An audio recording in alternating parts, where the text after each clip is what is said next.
Tonight, a debrief on Houston's rise in road rage with a local psychology professor who believes that our increase in violent and deadly outbursts is rooted in something much deeper than just what's going on behind the wheel. I tend to look at road rage through a lens of entitlement. You're a very entitled person. You feel that things should go your way, that people should bend to your will. And so if someone, pulls in front of you on a crowded road, for entitled people, they feel a kind of righteous justification in retaliating. I can't help but think about social media as you talk about people who feel an instinct to jump in and sort of lash out at someone who they feel wronged them.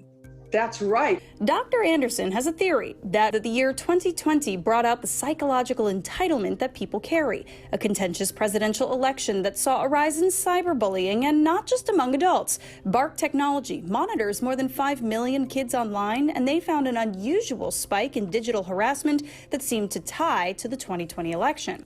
The pandemic, with research published by Cornell University finding entitlement was a predictor of non-compliance with COVID-19 public health guidance. And Dr. Anderson points to the George Floyd movement and the response some people had to calls for social justice. There's kind of a culture of we're being replaced by groups of people who shouldn't have the same status as us, and we need to bring back power. She notes that the return of in-person events could create environments that incite entitlement. If there's drinking involved, if there's crowds that get whipped up. So there are certain environments that kind of bring all these things together. How does this get handled?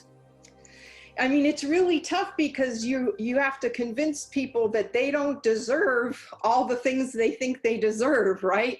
Like we don't get to have a world that goes exactly the way we want. So that's hard to convince people of. But certainly teaching people, modesty and humiliation. We all tend to think we're reasonable people. Even the very entitled, again, they believe that they are justified in what they do. And so the best thing to do is to leave your weapons at home, to where at least things won't become fatal in these incidents.